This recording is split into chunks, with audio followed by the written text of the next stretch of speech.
ฮ่าสบายดีเมื่อนี้สิไปเล่นวังเวียงเนาะ2 คนวันนี้ที่รอคอยมาจากปีละ3 ปี โอเค3 ปีสบายดีวังเวียงฮอดเลยเด้อวังเวียงเด้อ ในที่สุดเราก็มาฮอดเนาะต้องบรรยากาศฮะ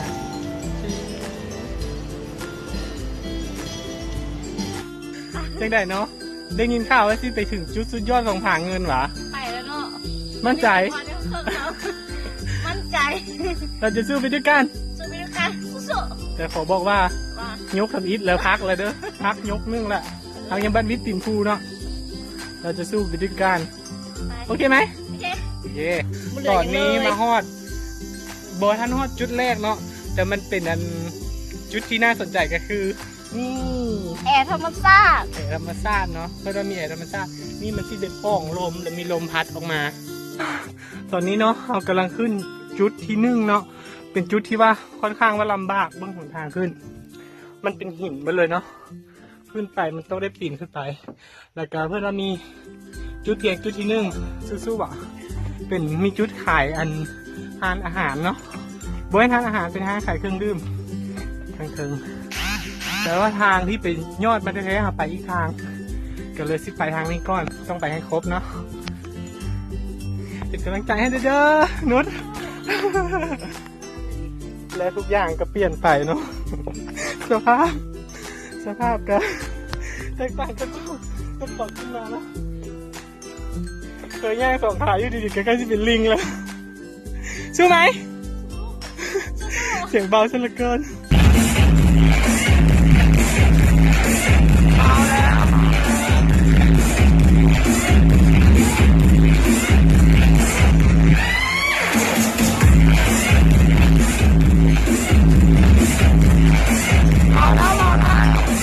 วังเวียง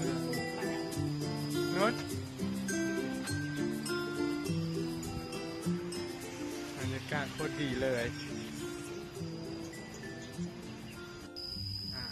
ตอนนี้เป็นมื้อที่2เนาะของการมาวังเวียงกำลังสิขึ้นถ้ำจังสู้ตายบ่มื้อนี้นุชสู้ๆนะสู้จะบ่ตายเนาะโอเคเดี๋ยวเรามาลองขึ้นกันเจ้า5แล้วเนาะเดี๋ยวเราที่นับไปพร้อมกันว่ามันมีจักขั้น6 7 8 9 10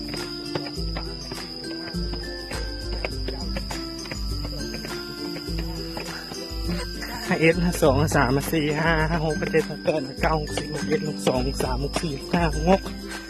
17 18 19 20 21 22 23 26 27 28 29 30 31 32 33 34 35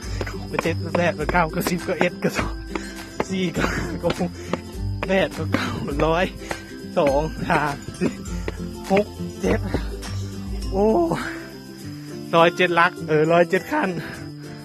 ทางไปกันขึ้นฮอดเลยเนาะทำจังวังเวียง147 ลัก147 ขั้นเบิ่งวิวเบิ่งบรรยากาศเห็นปะ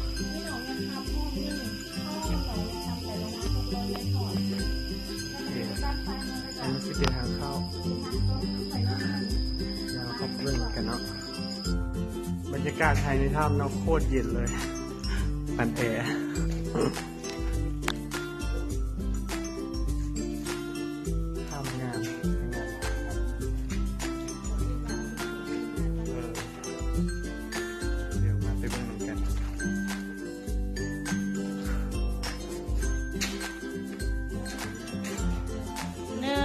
2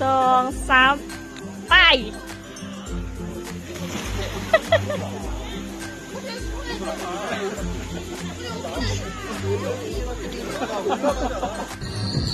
ตอนนี้มาหาเรือพายักเนาะ